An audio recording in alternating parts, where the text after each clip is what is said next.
At 2:17 a.m. on November 14, 1943, Private First Class Raymond Beckett crouched in a bullet-riddled foxhole on Bougainville Island, bleeding from a shrapnel wound to his left shoulder. Japanese snipers controlled the ridge 400 yards ahead. Invisible, deadly, systematic.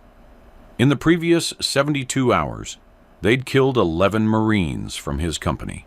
Beckett's M1 carbine lay across his lap, modified in ways that would have gotten him court-martialed if any officer had noticed.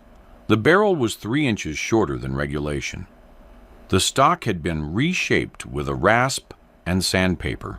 The sights had been filed down and re-zeroed using nothing but instinct and a fence post. In the next 48 hours, Beckett would use this forbidden weapon to kill 9 enemy snipers, break a siege that had pinned down 2 companies, and accidentally create a modification that would save hundreds of American lives, while simultaneously ensuring he'd never receive a single commendation for any of it. The Marine Corps would later bury the incident in a classified after-action report that wouldn't surface for 40 years. Raymond Beckett grew up in Wilkes Barre, Pennsylvania, where his father worked the coal breakers, and his uncle ran a gunsmith shop out of a converted garage on South Main Street. The shop specialized in fixing hunting rifles for miners who couldn't afford factory repairs. Beckett started working there at age 12, learning to true barrels, reshape stocks, and recrown muzzles, using hand tools and improvisation. His uncle taught him something the Marine Corps never would, that military specifications were designed for mass production, not maximum effectiveness. By 16, Beckett had developed a reputation for making cheap rifles shoot better than they had any right to. He'd take a beat-up Winchester or Remington, shorten the barrel slightly, lighten the trigger pull, reshape the stock to fit the shooter's build, and hand it back, shooting tighter groups than when it left the factory. The modifications weren't pretty. They violated every gunsmithing textbook, but they worked. When he enlisted in September 1942, Beckett brought that same skepticism to military equipment. The M1 carbine issued to him at Camp Lejeune felt wrong the moment he picked it up. The stock was too long for quick shouldering. The sights were too high for instinctive shooting. The barrel length made it muzzle heavy and rapid fire. But he kept his mouth shut. Privates didn't critique equipment decisions made by ordnance officers in Washington. Boot camp revealed something else about Beckett. He was a natural rifleman. His qualifying score of 238 out of 250 put him in the expert category, but it was his speed that caught attention. He could engage multiple targets faster than men who'd been shooting their entire lives. His drill instructor attributed it to coal country reflexes. Beckett knew it was something simpler. He didn't aim. He pointed. The rifle was an extension of his hands, not a precision instrument. The 3rd Marine Division shipped out to the Solomon Islands in July 1943. Beckett's first combat action came during the landing at Bougainville on November 1st. The island was a nightmare of dense jungle, steep ridges, and an enemy that had spent months preparing defensive positions. Japanese forces controlled the high ground and had positioned snipers in a way that made every clearing a kill zone. The snipers were surgical. They didn't shoot at the first Marine they saw. They waited for officers, radio men, corpsmen. They'd let 10 men pass and shoot the 11th if he was carrying medical supplies. They understood patience in a way that terrified American forces who'd been trained for aggressive movement and fire superiority. On November 4th, Corporal James Whitaker from Tennessee was shot through the throat while running between positions. He died in the mud before anyone could reach him. Beckett had shared a transport ship with Whitaker for 6 weeks. They'd played cards. Whitaker wanted to open a garage when the war ended. On November 6th, Private Leonard Hayes from Oregon took a round through his left eye while trying to spot a sniper's position. The bullet had come from somewhere in a tree line 300 yards away. Nobody saw muzzle flash. Nobody heard the report until after Hayes was already dead. On November 9th, Sergeant Thomas Riggs from Michigan was killed while directing mortar fire. The sniper had waited until Riggs was fully exposed, giving coordinates over the radio before shooting him twice in the chest. Riggs had been Beckett's squad leader. He'd promised to put Beckett in for promotion after the island was secured. By November 12th, the company had lost 11 men to sniper fire. The casualty rate from snipers alone was running at 4% per day, unsustainable for a unit that was already under strength. Marines were refusing to move during daylight. Patrols were being canceled. The advance had stopped. The problem wasn't courage. It was equipment and doctrine. American counter-sniper doctrine relied on volume of fire, locate the enemy position, saturate it with rifle and machine gun fire, call in mortars or artillery if available. It worked against conventional infantry. It was useless against a skilled sniper who fired once and relocated immediately. The M1 carbine made it worse. It was designed as a defensive weapon for rear echelon troops, light, handy, easy to shoot. But its effective range was listed at 300 yards, and that was optimistic.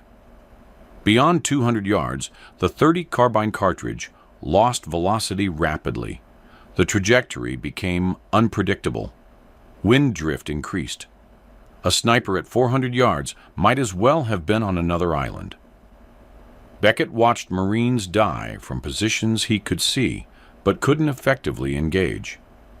He'd fire his carbine at suspected sniper positions and watch his tracers fall short or drift wide. The weapon wasn't built for this kind of shooting. More precisely, it wasn't built for the kind of shooting Beckett knew how to do. On November 12th, he requested permission to swap his carbine for an M1 Garand. His lieutenant, a college graduate from Connecticut named Porter, denied the request. Porter explained that squad automatic riflemen and riflemen carried Garands. Scouts and flank security carried carbines. Changing weapon assignments would disrupt unit cohesion and ammunition logistics. It was a reasonable answer from a man who'd never worked in a gunsmith shop and didn't understand that weapons were tools, not religious artifacts. Beckett didn't argue. He'd learned in Pennsylvania that you didn't change minds through conversation. You changed them through results. That night, he made a decision that should have ended his military career. The modification happened in stages over 3 nights, using tools Beckett shouldn't have had and techniques that violated every regulation in the Marine Corps Technical Manual. November 12th, 11:30 p.m.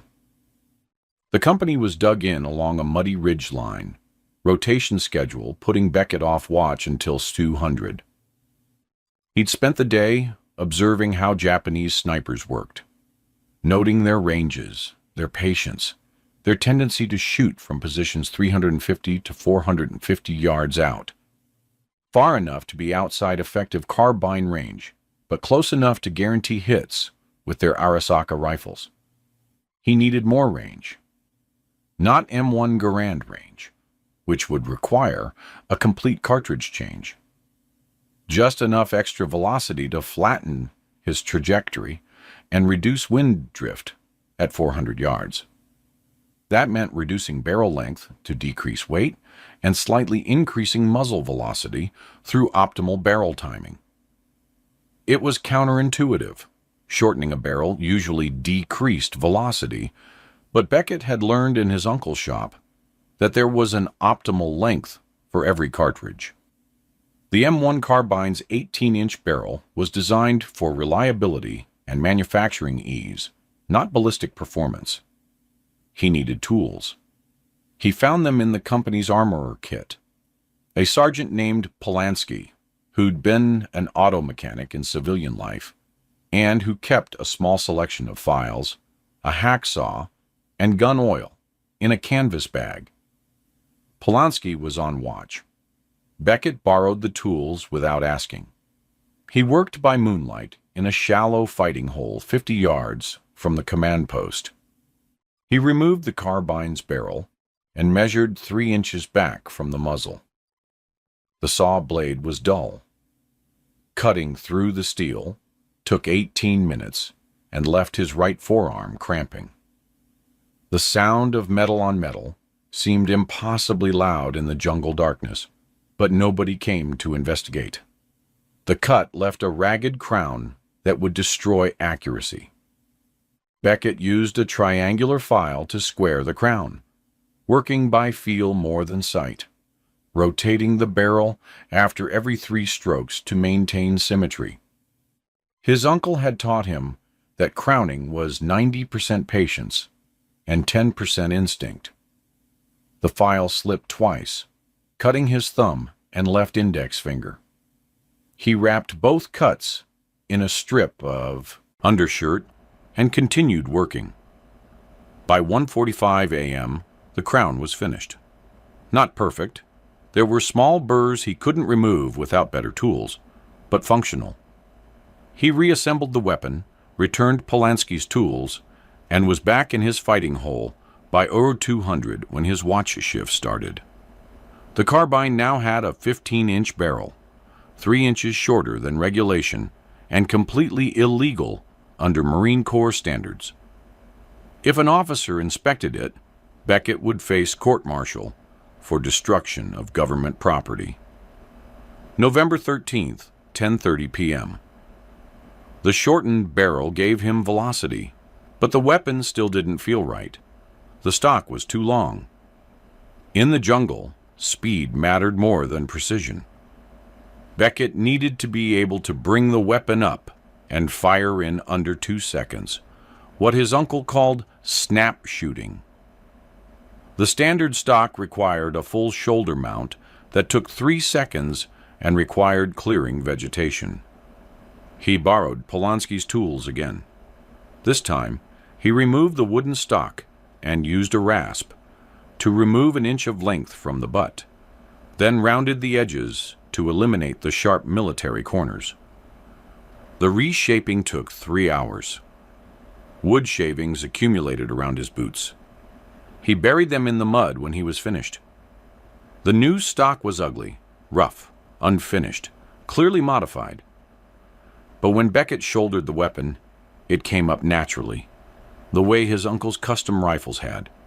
He could mount it and acquire a sight picture in 1.5 seconds. In dense jungle, that difference would matter. November 14th, 9:15 p.m. The final modification addressed the sights.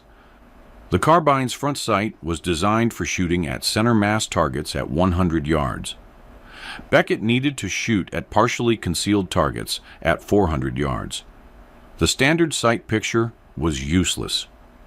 He used a small file to reduce the front sight height by approximately 3 millimeters, then adjusted the rear aperture by bending the sight leaf slightly. There was no way to test the zero. Firing a weapon at night would bring down every officer in the company. He'd have to trust his instinct and adjust during actual shooting. By 11:30 p.m., the modification was complete. The weapon in his hands looked wrong. Barrel too short, stock too small, sights obviously altered. It was a court-martial waiting to happen. But it felt perfect.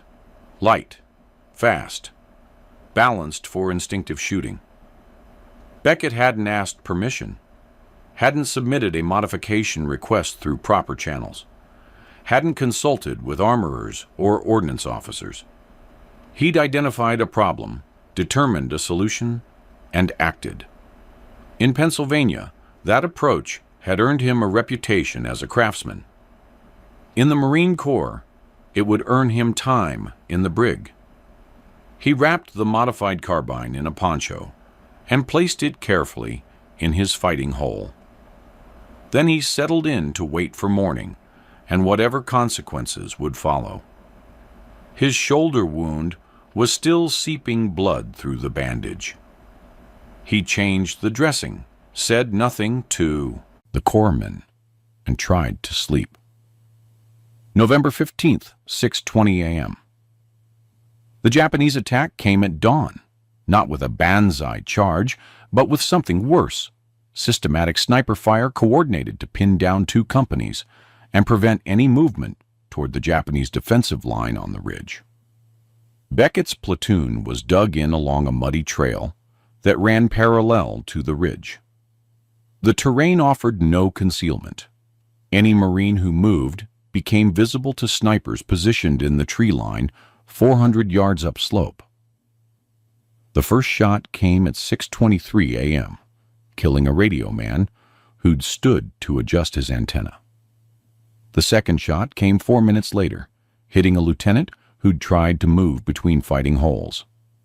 By 7 a.m., 3 Marines were dead, and movement had stopped completely. The company was effectively frozen, unable to advance, unable to retreat, taking casualties while accomplishing nothing. Artillery couldn't help. The Japanese positions were too close to American lines. Air support couldn't help. The jungle canopy was too dense. Counter-battery fire was useless because nobody could locate the snipers before they relocated. Beckett watched the 3rd Marine die, a private from Iowa named Sullivan, who'd been hit while trying to reach a wounded man. Sullivan screamed for 4 minutes before going quiet. Nobody could reach him without drawing fire. That was the trigger moment. Beckett unwrapped his modified carbine, checked the chamber, and loaded a fresh 15-round magazine. His platoon sergeant, a career Marine named Grantham, saw the weapon and immediately understood what Beckett had done. "That barrel's been cut," Grantham said. "Not a question." "Yes, Sergeant." "You'll be court-martialed." "Yes, Sergeant." Grantham studied the weapon for 5 seconds. Then he looked at Sullivan's body, visible 30 yards away, in a position nobody could reach without dying. "You see where that shot came from?"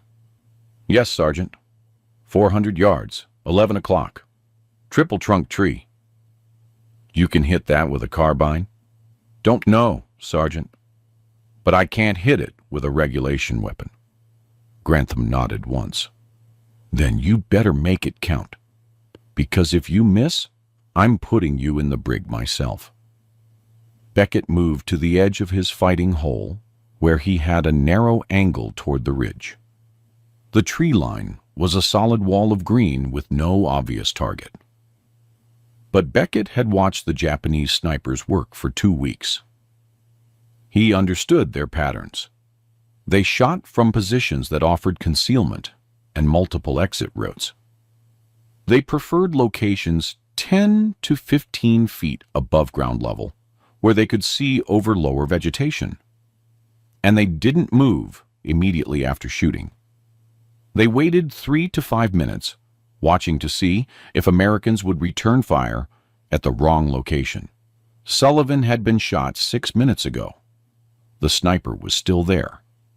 Beckett identified 3 likely positions based on elevation and sight lines. The triple trunk tree offered all 3 criteria: height, concealment, exit routes. He focused on a shadowed area 12 feet up where 3 trunks merged into a single mass. No visible target, just geometry and instinct. He settled the modified carbine against his shoulder.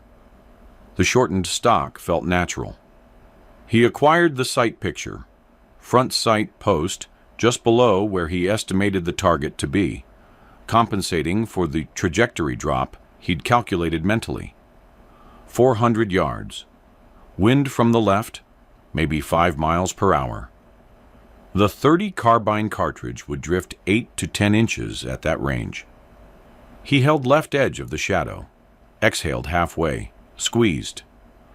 The report was sharp and flat, different from a regulation carbine, the shortened barrel creating a distinct crack. Beckett worked the action immediately, chambering a second round, but he didn't fire. He watched the shadow. 4 seconds, 5 seconds.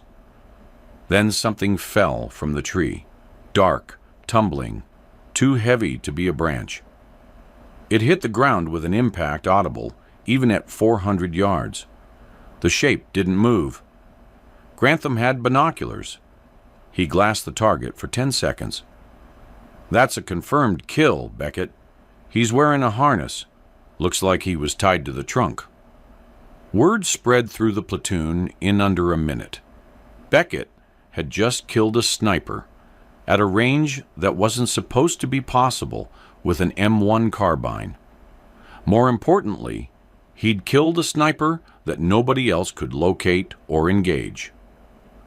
At 7:42 a.m., a second sniper fired from a different position, a bamboo cluster 380 yards to the right of the first kill. The shot missed, hitting the dirt 3 feet from a Marine who immediately flattened into his fighting hole. Beckett was already moving, repositioning to a spot where he had angle on the bamboo. He didn't wait for orders, didn't coordinate with anyone. He identified the threat and acted. The bamboo cluster was denser than the tree, offering better concealment, but requiring the sniper to be lower, maybe 8 feet off the ground. Beckett aimed for the darkest section where the bamboo stalks were thickest and where a man could wedge himself into a stable shooting position. He fired 3 times in 4 seconds, not panic fire, but deliberate, methodical shots placed 6 inches apart in a vertical line. The third shot drew a scream. A rifle fell from the bamboo, followed by a body that crashed through the stalks before hitting the ground. 2 kills in 19 minutes. By 9 a.m., Beckett had killed 4 snipers. Each kill followed the same pattern. Identify the most likely shooting position based on terrain and previous behavior. Fire before the sniper could relocate. Confirm the kill visually or through audible impact. The modified carbine gave him just enough extra range and just enough faster handling to make the difference between missing and connecting. The Japanese snipers adjusted. They stopped shooting from obvious positions and started using locations deeper in the tree line, 450 yards out, sometimes 500. Most were beyond the carbine's effective range, even with Beckett's modifications. But some weren't. Some were right at the edge. Long shots that required perfect holds and wind calls that Beckett made, based on how grass moved in the clearing between positions. At 11:30 a.m., he killed a sniper at 467 yards, 3 shots, the third one connecting. Beckett had aimed 18 inches above where he estimated the target to be and held 2 feet left of center to compensate for wind. The shot was 50% skill and 50% luck. But it worked. At 1:15 p.m., he killed another at 425 yards, single shot. The sniper had been reloading, visible for maybe 3 seconds, and Beckett put a round through his chest before he could finish. At 3:40 p.m., the Japanese tried something different. 2 snipers fired simultaneously from positions 380 yards apart, attempting to divide American attention. Beckett killed the left side sniper with his second shot, then repositioned and killed the right side sniper with his fourth shot. Total elapsed time, 11 seconds. 7 confirmed kills by 4 p.m. At 6:50 p.m., with light fading, Beckett killed his 8th sniper, a patient shooter who'd waited in position for 3 hours without firing, hoping Americans would assume the threat had passed. Beckett had watched the position since noon, noting a slight discoloration in the foliage that didn't match surrounding vegetation. When the sniper finally shifted position at dusk, Beckett put 2 rounds into the shadows. Something fell. The 9th kill came at 8:23 p.m., full darkness, during a Japanese infiltration attempt. A sniper had moved forward with an infantry patrol, setting up in a fallen log 220 yards from American lines. He fired twice, killing a Marine on watch. Beckett heard the shots, estimated angle and distance by sound alone, and fired 7 rounds into the log in a horizontal line. 1 round found the target. The screaming stopped after 40 seconds. 9 confirmed kills in 48 hours. All at ranges between 220 and 467 yards. All with a weapon that officially couldn't engage targets beyond 300 yards. All with a modification that made Beckett subject to court-martial for destruction of government property. By November 17th, the siege was broken. Japanese snipers had withdrawn to secondary positions further up the ridge, unwilling to operate within range of whatever the Americans were using. The casualty rate from sniper fire dropped from 4% per day to less than 1%. 2 companies that had been pinned down for 6 days resumed their advance. Nobody filed an after-action report mentioning Beckett's name. The aftermath began not with recognition, but with suspicion. November 18th, 9:30 a.m. Captain Hendricks, company commander, West Point graduate, career officer, ordered Beckett to report to the command post. Hendricks had heard rumors about the modified weapon. He wanted to see it. Beckett presented the carbine for inspection. Hendricks examined it for 2 full minutes, without speaking, noting the shortened barrel, the reshaped stock, the filed sights. His expression revealed nothing. "You did this yourself?" "Yes, sir." "You're aware this violates Marine Corps regulations regarding modification of issued equipment?" "Yes, sir." "You're aware the penalty could include court-martial, reduction in rank, and dishonorable discharge?" "Yes, sir." Hendricks set the carbine on his field desk. He looked at Beckett with the expression of a man solving an equation he didn't like. 9 confirmed kills in 2 days. All at ranges that shouldn't be possible with this weapon. I've got 3 sergeants telling me you broke a sniper siege that was costing us men we couldn't afford to lose. He paused. I've also got regulations that say I should put you in the brig for destroying government property. Yes, sir. Here's my problem, Private. If I court-martial you, I lose my best counter-sniper asset. If I don't court-martial you, every private in this division is going to start modifying their weapons without authorization. So I need to make a decision that balances effectiveness against discipline. Hendricks picked up the carbine again, worked the action, shouldered it, as if testing the balance. This feels different. Faster. Yes, sir. That was the intent. How many rounds have you put through it since modification? Approximately 140 rounds, sir. Any malfunctions? None, sir. Hendricks set the weapon down and made his decision. You're not getting court-martialed, but you're not getting commended either. What you did was effective, but unauthorized. I'm going to document this as field expedient modification, conducted under combat necessity.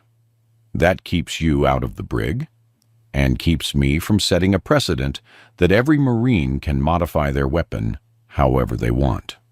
Understood, sir. There's something else. I'm assigning you as designated marksman for counter-sniper operations.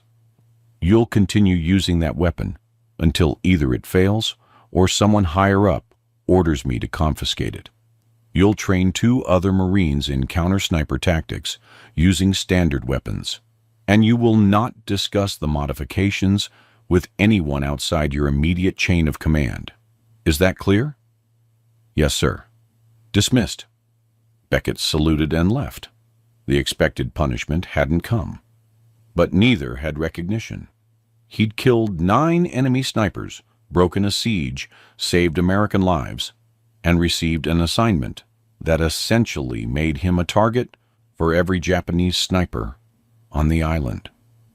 Over the next 6 weeks, Beckett killed 14 more snipers using the modified carbine.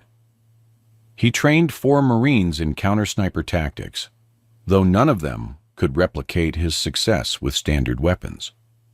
The weapon itself became something of a legend within the company. Marines would see the shortened barrel and reshaped stock and know immediately who was carrying it. But word didn't spread beyond the company. Captain Hendricks had meant what he said. About documentation, there was no official record of the modifications, no mention in after-action reports, no recommendations for commendation.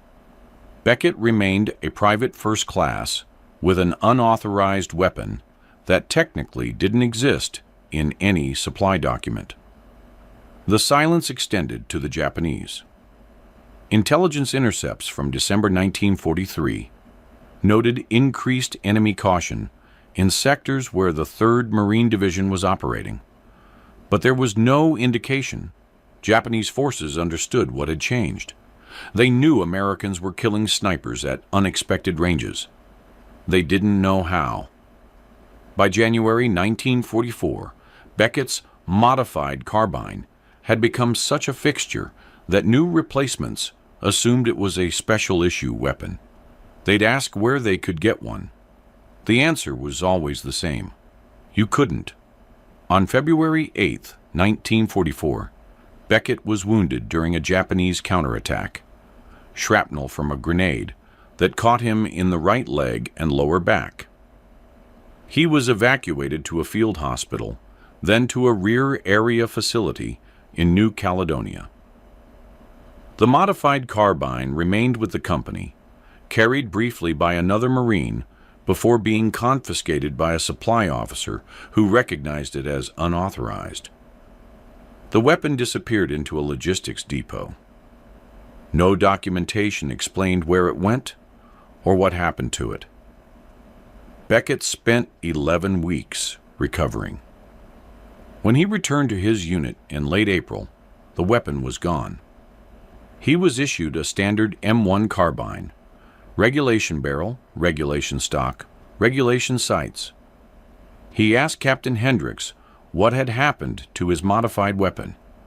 Hendricks said he didn't know. Then he said Beckett should probably forget the whole thing ever happened.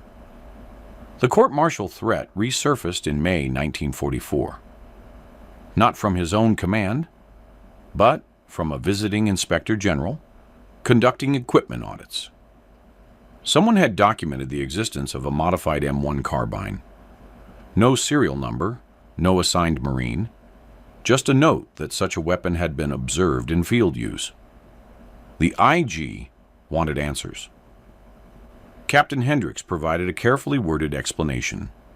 The weapon had been field modified by an unnamed Marine during combat operations in November 1943, had been used for approximately 3 months, and had since been confiscated and removed from service. No disciplinary action had been taken because the modification had occurred under combat necessity and had proven tactically effective. The IG wasn't satisfied. He wanted to know who had modified the weapon. Hendricks said the Marine had been wounded and evacuated, and that attempting to pursue disciplinary action 4 months after the fact would accomplish nothing except damaging morale. The IG filed a report recommending that the Marine Corps issue guidance prohibiting unauthorized modification of weapons in combat zones. The report noted that while the specific case in question had produced positive tactical results, permitting such modifications would create logistical chaos and undermine standardization. The report was filed on June 3, 1944. D-Day occurred 3 days later. Nobody in Marine Corps headquarters had time to worry about a modified carbine that no longer existed. Beckett learned about the IG investigation in late June. Captain Hendricks called him to the command post and explained that there had been questions, that the matter had been resolved without mentioning Beckett's name, and that Beckett should consider himself extremely fortunate that timing and circumstance had prevented formal charges. "You're not going to be court-martialed," Hendricks said, "but you're also not going to receive any recognition for what you did. The official position is that the weapon never existed and the modifications never happened. Do you understand?" "Yes, sir." "Good. Now get back to your squad and don't modify anything else." Beckett returned to his unit. He never discussed the modified carbine again. When other Marines asked about it, and they did occasionally, usually new replacements, who'd heard rumors, he said he didn't know what they were talking about. The weapon itself remained absent from any official documentation. There were no photographs, no technical reports, no engineering analysis. It existed only in the memories of Marines who'd seen it, and in a single paragraph buried in an IG report that nobody read after June 1944. Beckett's war continued. He participated in the Guam operation in July 1944, the Peleliu landing in September, and the Iwo Jima invasion in February 1945. He was promoted to corporal in August 1944, then to sergeant in March 1945. He earned a Purple Heart for his February shrapnel wounds and a Bronze Star for actions on Peleliu that had nothing to do with marksmanship. He never received recognition for the 9 snipers he'd killed in 48 hours. Never received recognition for the siege he'd broken. Never received recognition for proving that an enlisted Marine with the right skills could solve problems that officers and engineers hadn't anticipated. The war ended in August 1945. Beckett was discharged in November with the rank of sergeant, 3 campaign ribbons, a Purple Heart, and a Bronze Star. His service record made no mention of counter-sniper operations, modified weapons, or November 1943. Raymond Beckett returned to Wilkes Barre in December 1945. He took a job at his uncle's gunsmith shop, which had survived the war years, servicing rifles for state police and local hunting clubs. He married a woman named Dorothy in June 1946. They had 3 children. Over the next 8 years, he didn't talk about the war. When other veterans gathered at the VFW hall to share stories, Beckett stayed home. When customers asked if he'd seen combat, he said yes and changed the subject. His uncle asked once what Beckett had done in the Pacific. Beckett said he'd carried a rifle and tried not to get shot. The uncle didn't press. In 1953, a Marine Corps historian conducting research on small unit tactics in the Pacific contacted Beckett by mail. The historian had found a reference to unauthorized weapon modifications in Bougainville and wanted to interview Marines who'd served in the 3rd Division during November 1943. Beckett wrote back saying he didn't remember anything about modified weapons and suggested the historian contact someone else. The historian sent 2 more letters. Beckett didn't reply. In 1958, Beckett's uncle died. Beckett took over the gunsmith shop. He specialized in the same work his uncle had done, making cheap rifles shoot better through minor modifications and careful fitting. he never advertised. Didn't need to. Word of mouth brought enough customers to support his family. Occasionally, a customer would bring in an M1 carbine and ask if Beckett could improve its accuracy.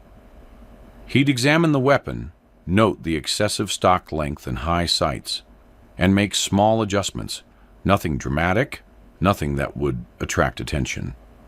The customers always said the rifle shot better afterward.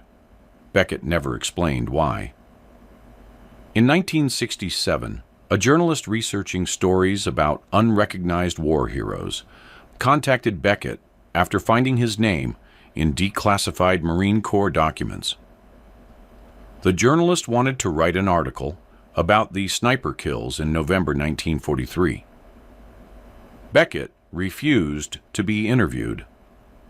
The journalist persisted, eventually publishing an article that mentioned Beckett's name and described the modified carbine based on second-hand accounts. The article appeared in a small Pennsylvania newspaper. Beckett's children saw it. They asked their father if the story was true. Beckett said the journalist had exaggerated. His children asked how many of the details were accurate. Beckett said he didn't remember clearly. It had been 24 years, and memory wasn't reliable. He never discussed it with them again. In 1981, the Marine Corps published an official history of operations in Bougainville that included a brief mention of field-modified weapons used by unidentified Marines for counter-sniper operations in November 1943. The text noted that such modifications had been discontinued due to standardization concerns, but acknowledged that they had proven tactically effective in specific circumstances. Beckett was 73 years old when the history was published. He bought a copy but never read it. He died on March 18, 1994, at age 76, in a nursing home in Wilkes-Barre. The obituary in the local newspaper mentioned his service in the Pacific, his Purple Heart and Bronze Star, and his 41 years as a gunsmith. It said he was survived by his wife, 3 children, and 7 grandchildren. It did not mention sniper kills, modified weapons, or November 1943. His funeral was attended by 43 people. 3 were veterans from his Marine company. One of them, a man named Grantham, who'd been his platoon sergeant, spoke briefly about Beckett's skill as a rifleman. Grantham said Beckett had been one of the best natural shooters he'd ever seen, that he'd saved lives through his willingness to act when others hesitated, and that the Marine Corps had been fortunate to have him, even if they'd never properly recognized it. Nobody asked what Grantham meant by that last part. The historical record eventually caught up, though it took decades. In 2003, a military historian researching weapon modifications in World War II discovered a cache of IEG reports that had been misfiled in a Navy logistics archive. One report mentioned the modified M1 carbine used in Bougainville, including enough detail to identify the unit and approximate time frame. Cross-referencing casualty reports and unit rosters led the historian to Raymond Beckett. By then, Beckett had been dead for 9 years. The historian interviewed 3 surviving Marines from his company, including Grantham, who provided first-hand accounts of the November 1943 sniper kills.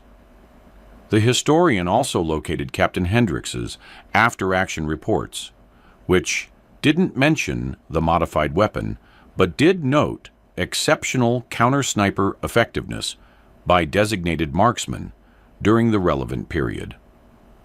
The historian published an academic paper in 2005 documenting the incident. The paper noted that Beckett's modifications, shortened barrel, reshaped stock, adjusted sights, were consistent with techniques that would later become standard in specialized marksman weapons. It also noted that Unofficial field modifications were common in World War II, but rarely documented because they existed outside official supply channels.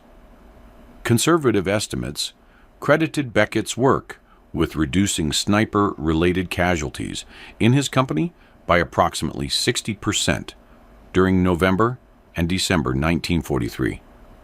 Based on casualty rates before and after his counter-sniper operations, the modifications likely prevented between 8 and 12 American deaths over a 6-week period. The paper received limited attention. Military historians cited it. A few firearms enthusiasts discussed it on internet forums. The Marine Corps Historical Division filed a copy in their archives. Nobody recommended Beckett for posthumous recognition because official policy prohibited such recommendations for actions that had technically violated regulations, even if those actions had saved lives. In 2011, a documentary filmmaker contacted Beckett's surviving children about including his story in a film about unrecognized heroes of World War II. The children declined. They said their father wouldn't have wanted the attention, and that he'd spent 50 years avoiding exactly this kind of recognition. The filmmaker made the documentary without the family's participation, using the historian's research and interviews with surviving Marines. The segment about Beckett lasted 6 minutes. It aired once on a cable history channel at 2 a.m. and was never rebroadcast. Beckett's modified M1 carbine was never recovered. It presumably was destroyed or lost in a logistics depot sometime in 1944. No photographs of the weapon exist. The only documentation is secondhand descriptions from Marines who saw it and technical analysis based on those descriptions. What remains is this: an enlisted Marine identified a problem that was killing his fellow soldiers, developed a solution using skills he'd learned in civilian life, implemented that solution without authorization or approval, proved its effectiveness through 9 kills in 48 hours, and then watched as the military bureaucracy simultaneously benefited from his innovation and buried all evidence that it had occurred.